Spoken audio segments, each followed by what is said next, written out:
कोविड-19 की global pandemic outbreak जो है उसको ख़त्म हुए अभी 2 साल ही हुए हैं और ऐसा महसूस होता है कि हमें एक और पेंडेमिक की तैयारी करनी है। इस दफ़ा जो फ़ोकस है वो है एमपॉक्स वायरस के ऊपर, जिसको कि पहले मंकी पॉक्स कहा जाता था।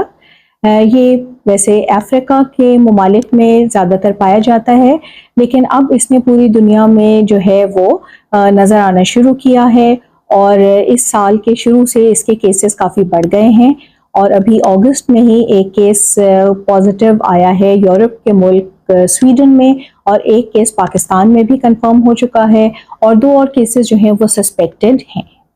तो इस वजह से जो WHO है, वर्ल्ड हेल्थ ऑर्गेनाइजेशन, उसको फ़िक्र हुई है और उसने 14 अगस्त 2024 में एमपॉक्स को एक public health emergency of international concern declare किया है। इस वक्त इस साल के शुरू से ये ऑलरेडी अफ्रीका के 13 ममालिक में फैल चुका है।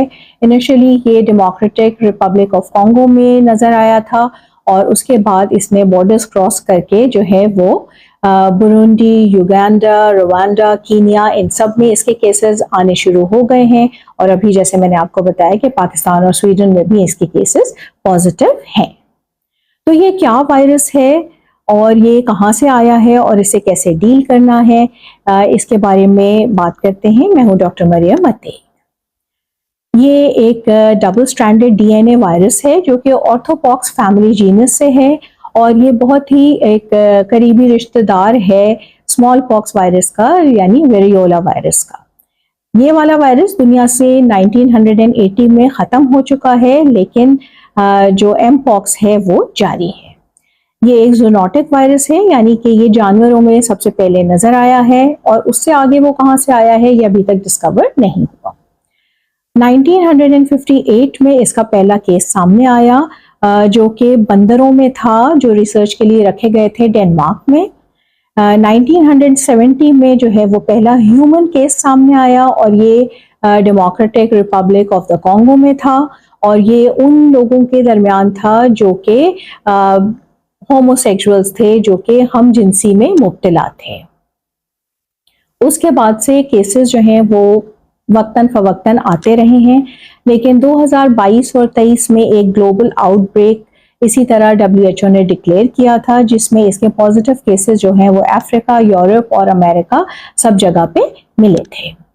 फिर इस साल के शुरू से जो है इसके बेसिकली 2 वेरिएंट्स होते हैं, क्लेड 1 एंड क्लेड 2, और इस साल के शुरू से जो है इसका एक नया म्यूटेटेड वेरिएंट सामने आया है जो कि क्लेड 1B कहला रहा है और ये बहुत तेज़ी से फैल रहा है। अराउंड 15,600 केसेस सिर्फ इस साल में आ चुके हैं, जिनमें से 112 लोगों की डेथ हो चुकी है और मेनली इस दफ़ा ये छोटे बच्चों को और यंग एडल्ट्स को अफेक्ट कर रहा है। जबकि 2022 से लेके अब तक अगर हम देखें तो ये 116 मुल्कों में इसके पेशेंट्स हमें मिले हैं और मोर देन 100,000 केसेस इसके सामने आए हैं और कुल अभी तक कोई 537 डेथ्स इस वायरस के इन्फेक्शन की वजह से हो चुकी हैं। तो ये जो नया वेरिएंट है ये बहुत तेज़ी से फैल रहा है, तो हमें इसके बारे में क्या करना है, इसकी एहतियाती तदाबीर क्या हैं, इसके सिम्टम्स क्या हैं और उनको डील कैसे करना है। तो ये फैलता है डायरेक्ट कांटेक्ट से, हवा से नहीं फैलता, डायरेक्ट कांटेक्ट से फैलता है एक इंसान से दूसरे इंसान में, जब वो एक दूसरे को टच करते हैं, वो किसी भी फॉर्म का टच, और होमोसेक्सुअलिटी से यानी हमजिनसी से। फिर उन जानवरों से जिनको ये इन्फेक्शन हुआ है ये इंसानों में आ जाता है, जब इंसान उन जानवरों को डील कर रहे होते हैं, बेशक उनका ख्याल रखने में या उनको मारने में या उनको स्किनिंग करने में, इस तरह से। और इसी तरह से जो कंटामिनेटेड आइटम्स हैं, जैसे कि मरीज ने कोई जो कपड़े पहन रखे हैं या जिस बेडिंग इस्तेमाल की है, टॉवल्स इस्तेमाल किए हैं, जब दूसरा इंसान उनको हैंडल करता है तो उसको भी ये लग जाते हैं। इसी तरह से जो हामला ख़वातीन हैं वो अपने पैदा होने वाले बच्चों को ये ट्रांसमिट कर सकती हैं। तो इसके सिम्टम्स क्या होते हैं? इसके बेसिकली जो है वो 3 तरह के सिम्टम्स होते हैं। एक फ्लू लाइक सिम्टम्स होते हैं जिसमें सर दर्द, बुखार, नज़ला, खांसी वगैरह होता है। फिर इसके जो है वो स्किन मैनिफेस्टेशन होती है, जल्द पे जो इसके सिम्टम्स नजर आते हैं वो है कि पूरी बॉडी पे एक लाल रंग के धब्बे पड़ने लगते हैं, जो कि पहले फ्लैट होते हैं, फिर वो उभर के जो हैं वो रबरी हो जाते हैं, और फिर उसके बाद जो है उनमें पानी भर जाता है और वो छाले बन जाते हैं, जो कि बीच में से डिप्रेस्ड होते हैं, थोड़ा सेंटर से दबे हुए होते हैं, और फिर इनके ऊपर छिलके आने शुरू हो जाते हैं। इसके अलावा जो हमारी लिम्फ नोड्स हैं वो पूरे जिस्म में लिम्फेडेनोपैथी हो जाती है और वो स्वेलिंग हो जाती है, इनमें स्किन में बहुत इचिंग होती है और ये लीजन्स पेनफुल होते हैं। तो इसको आप डायग्नोज कैसे करेंगे? इसके लिए ये जो छाले होते हैं इनका पानी जो है उसको टेस्ट किया जाता है, उसका PCR रिएक्शन टेस्ट किया जाता है जिसमें एमपॉक्स पॉजिटिव आता है, और ये लिया जा सकता है ओरोफैरेंजियल एरिया से, यानी मुंह के अराउंड के एरिया से, इनर एरिया से, रेक्टल एरिया से, तो ये वहां से पॉजिटिव आते हैं। तो अब जो है इसके लिए फिर हमने करना क्या है? इसके लिए सबसे पहले तो जो है ये 2 से 4 हफ्ते लगाता है ठीक होने में। उस दौरान में जो हमारी ट्रीटमेंट है वो होगी कि हमने इस रैश का ख्याल रखना है, हमने पेन को मैनेज करना है और हमने इसकी कॉम्प्लिकेशंस को प्रिवेंट करना है। तो सबसे पहले तो इन लोगों को चाहिए कि वो आइसोलेट हो जाएं, वो अलग करके रहें, दूसरों में मिक्सअप ना हो ताकि ये दूसरों को ना लग सके। फिर मास्क का इस्तेमाल ज़रूरी है। आपने जिन्होंने हैंडल करना है उन्होंने ग्लव्स पहनने हैं, उसके बाद हैंडल करने के अपने हाथों को बहुत अच्छे से धोना है, और वो एरियाज जहाँ पे मरीज जो है वो हाथ लगा रहा है, वो शेयर्ड स्पेसेस जो हैं उनको भी अच्छे से डिसइंफेक्ट करना है। फिर आपने जो है वो जो मरीज है अपने मुंह के अंदर भी ये छाले हो रहे होते हैं तो उसको सूट डाउन करने के लिए नमक के पानी से गरारे कर सकते हैं।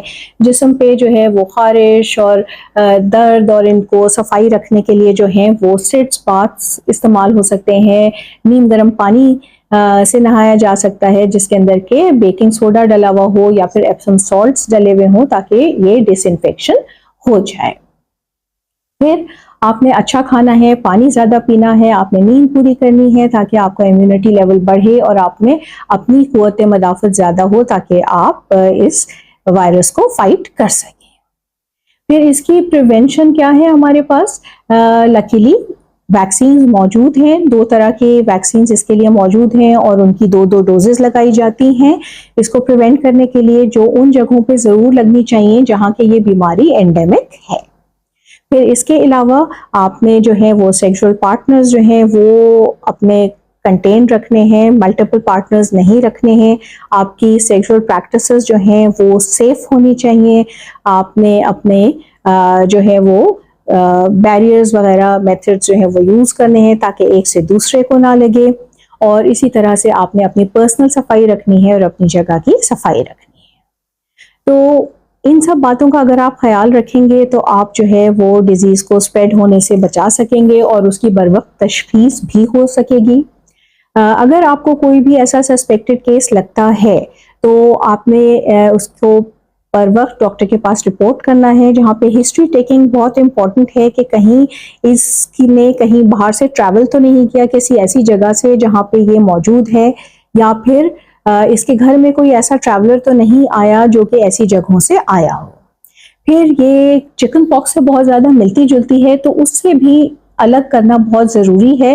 तो अपनी तरफ से मत सोचिए कि जी ये चिकन पॉक्स होगा और जो है उसको आप रिपोर्ट ना करें, आप बर वक्त जाके डॉक्टर को दिखाएं। चिकन पॉक्स में जो है लिम्फेडेनोपैथी नहीं होती, और इसी तरह से ये जो जिल्द के ऊपर जो लीजन्स होते हैं वो एक टाइम पे जो है वो हर तरह के लीजन्स मौजूद होते हैं, यानी कि मोस्टली वो सेंटर ऑफ द बॉडी से शुरू होता है और वहाँ पे जब वो ठीक होने लगता है तो वो आपकी एक्सट्रीमिटीज़ पे, आपके हाथों में और पैरों में शुरू हो जाता है। तो पेट पे छिलके आ रहे हैं और हाथों पैरों पे सर के अंदर नए छाले हैं तो उसके मिक्स लीजन्स होते हैं। लेकिन मंकी पॉक्स में जो है वो एक ही तरह के जो लीजन्स हैं वो पूरे जिस्म पे होंगे। अगर धब्बे हैं तो पूरे जिस्म पे सिर्फ धब्बे होंगे, अगर वो दाने बन चुके हैं तो पूरे जिस्म पे सिर्फ दाने होंगे, और अगर उनमें पानी भर चुका है तो वो भी पूरे जिस्म पे एक जैसा होगा। एक वक्त में आपको मिक्स लीजन्स नहीं मिलेंगे।